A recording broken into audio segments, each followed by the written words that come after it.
Adverse childhood experiences, or ACEs, what are they? What have they got to do with chronic pain, with TMS, and with your health in later life? And more importantly, what can you do about it? Let's find out. My name's Lindsay Ford, and I'm a chronic pain and trauma coach. So I help people to recover from chronic pain conditions, from TMS conditions, from any sort of trauma. So I work with people to get them back to living.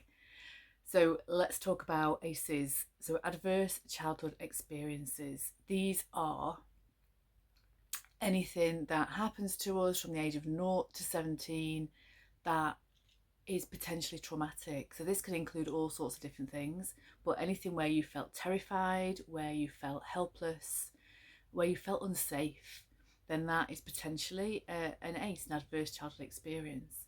These are common across the board. You know, they can happen to anybody, to everybody.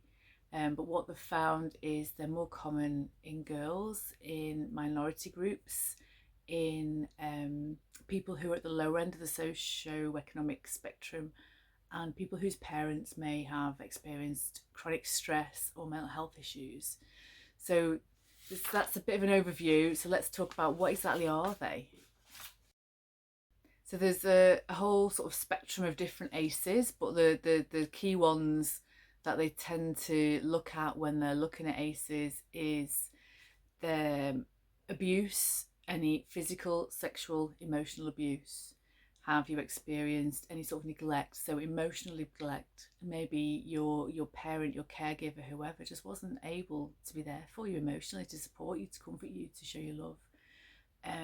Physical neglect. So, you know, did you feel that you didn't have food? Did you not have clean clothing? Were they not able to take you for appointments for whatever reason?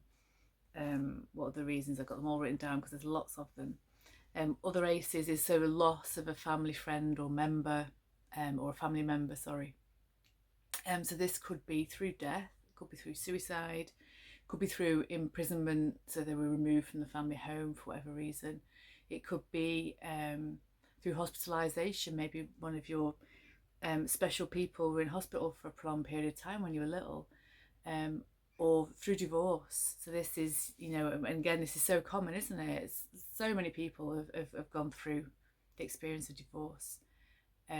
But as a child, your whole life world has just been thrown upside down, hasn't it? Because your parents have gone separate ways, and then quite often there's a load of acrimony that goes with that as well, isn't there? So that's another one. Any sort of drug or alcohol use in the family. No, we're not talking about little bits. Obviously, we're talking about stuff where it's an issue, where it's a problem. Misuse, let's say, drug and alcohol misuse within the family. Um, Natural disasters. So that was obviously like a big sort of trauma experience, isn't it? Um, any sort of mental health issues or depression within the family household that you were having to live with, being sworn at, being insulted, being put down on a regular basis. This is classed as an ACE, and this is really, really common. And it might not have been within the family home, it could have been at school, it could have been from a teacher, it could have been from someone who you valued and respected. Um, Bullying, again, really common, and quite often sort of dismissed and overlooked, but actually really important and really significant to you as a child when you're little and you don't have the resources to be able to deal with it. You felt unsafe, you were scared, and you felt helpless. You know, it ticks all those boxes, doesn't it? And another big one, sort of being feeling that you weren't loved, for again for whatever reason. And it could just be that your caregiver wasn't able to show you love and affection in the way that you understood it to be love and affection. Does that make sense? Um, so it doesn't mean necessarily we're not pointing fingers here. You know, we're not blaming people. We're just saying this is how it was. You know, and for whatever reason, sometimes parents, caregivers just aren't able to show us the things that we need to be shown or to feel. Okay, so they're kind of the big ones, the main categories. So I would say most people probably tick one of those boxes somewhere along the way. The really common ACEs. So again, some of these things, it's not just actually experiencing it yourself. If you witnessed it, if you saw any sort of violence or abuse. You know, if you saw an accident, and this could even be on TV, they've even found, you know, that sometimes either watching stuff like that on TV or on media as a child can be really upsetting, and you don't know how to deal with it, you don't know how to process it, and you don't necessarily know the difference between what's real and what's fictional on the telly. So again, all of these things can really impact us as children. So that's what an ACE is. Why am I talking about this, and why is this significant to you? So what they've found, they've done a massive study, one of the biggest investigations into childhood experiences and the later life health and well-being. So in, I think, 95 to 97, they interviewed 170,000 people, and so as adults, and they did physical examinations, took all their sort of their, they could get a full sort of rundown of their health, and then they did interviewed them to find out what their childhood was like. And what they found was really quite remarkable. In the US, where this initial study was carried out, they found that 68% of people had experienced at least one ACE. In the UK, they did a study more recently, and they found that 47% of people had experienced at least one ACE. Now then, going to 4 or more ACEs, in the US, they found that 15% of people had experienced 4 or more ACEs. In the UK, 9% of people had experienced 4 or more ACEs. This is a lot of people, and this is, you know, it's massive, isn't it? It's massive. So this is really, really important. One, because it's so prolific, but two, what they've found is that these ACEs, these things that happen to us in childhood, just have a massive impact on us later on in life. If you think when you're little, up to the age of 7, your brain is just like a sponge. It just absorbs information and knowledge and experiences constantly, because it has to, because it's got so much to learn. It has to learn so quickly. So it just absorbs stuff without really filtering it, without really analysing it. It's just like, zoop, yep, got that, that's a fact. So if you're experiencing stuff when you're little that is giving you the message that you're not safe, that the world isn't safe, that you're not loved, that you're not worthy, that you're not good enough, then that is beginning to become in your brain. And that's there, it's implanted, it's there programmed in, and that's the program you're running, because that's what you need to be able to stay safe. That's what you've learned from your experiences. Okay. And what this does is it puts your whole body and your whole system in a high stress state, because it needs to be on high alert in order to stay safe. And that's what you learn as a child. And that's what happens then, is that your body ends up running in this high stress state all the time. Okay, and that has massive impacts on your biology. So what they've found, I'm going to read these figures, they're absolutely mind-blowing, they really are.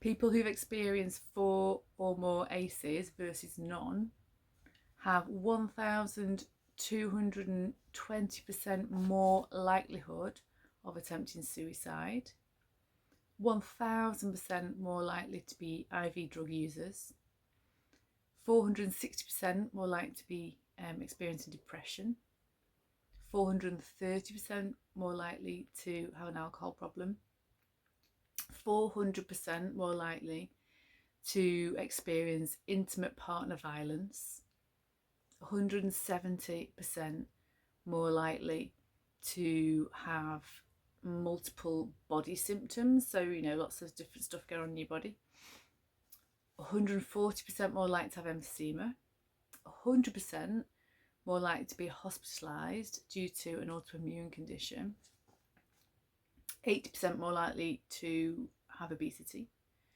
100% more likely to have cancer at some point. And then I guess the bit, because we're talking about pain, 45% more likely to have chronic pain. And it doesn't just stop at those things, 360% more likely to have heart disease. And then it also covers IBS, migraines, strokes, back pain, chronic fatigue syndrome, diabetes, fibromyalgia, asthma, ADHD, they've found a significant connection between ACEs and the likelihood of having these things. And then what they've found with chronic pain is it depends on what the ACE was as to what sort of pain you're going to experience. The more ACEs you've had, the more likely you are to have pain. Also, the more ACEs you've experienced, the more severe the pain is like to be, and the more disabled you are like to be from it. So there's all these different categories, aren't there? All these different scenarios. However, the other thing that's really, really important to add as well is that not everybody who experiences ACEs has health problems, and not everybody who has 4 or more ACEs has health problems. So they think this is just because of different variables. You know, everybody is different, everybody has different ways of coping with stuff. So I guess that brings us to the next bit, which is, well, that's great, what do we do about it? You know, I've experienced these things, I can't take it back, I can't change what happened, what do I do with it now? Really important thing to say, I would say, is if you know a child at the moment who is experiencing ACEs, all is not lost, you know, absolutely can change this for them, we can make a difference to them. What they've found is that all you need as a child is just one adult who is dependable, reliable, who gives them that safety and gives them that support that they need so that they feel protected. If they have one adult in their life like that, that'll help them to overcome all of the other stuff that's going on in their lives. So maybe, you know, be that adult for them, be that caregiver, I always think, you know, there's always a teacher at school, isn't there, who's like your rock. I had a rock anyway, but you know, maybe that's you. So that can make all the difference, and I think that's can be quite reassuring as well with a lot of people who are thinking, oh my goodness, you know, I've got divorced, what about my children? I've damaged my children. But actually, you can be that rock for them, you can be that stability and that safe place for them to be, and then that will help them to give them the resources to be able to deal with all the stuff that's going on. Okay, so for you, what is it you can do? If you've experienced ACEs, which is pretty likely from what we've been talking about, as I said, at the moment, your whole system is running on high alert. Your stress response is up here, and it always has been, probably since this happened, since you were a child. So that's like all you know, and that probably feels quite normal to you. What we need to do, and what you need to do to enable your body to work at its optimum, to enable it to heal and have all the resources it needs to be able to function 100%, is to reduce that stress response, to bring it down so it can achieve homeostasis again, so it can come back into balance. Because while it's running on high alert, it's on emergency mode, it's on survival mode. So it hasn't got the energy and the resources to be able to do all the healing, the repair and the restoration it needs to do. So that is about, to bring it down, it's about regulating your nervous system. It's about bringing that calm into your daily life. It's about processing any of the past trauma that's happened, maybe using something like BLAST, which is one of the techniques that I use, which is like an advanced version of EMDR. So it's really simple, it's really effective, it's really quick, and it's like magic. I love it. And then the other part, which is really, really important, is about healing that part of you that was hurt, that was scared, that was damaged, and allowing them to feel loved, allowing that little girl, that little boy to feel safe, to feel loved, to feel protected, so that they know that they're safe, they know they're good enough, they know that they can do anything they want, so helping them to feel empowered. And that is all the sort of stuff that I do with people when I work with them one-to-one. That's what we do, is we help them to process and heal so their systems can come back down into that healthy, restorative state. So I hope that helps. I hope that makes sense. If you find it helpful, if you find it interesting, if you like the video, then do share. If you think it'll be helpful to somebody else, do share it with them. And I will see you again next time.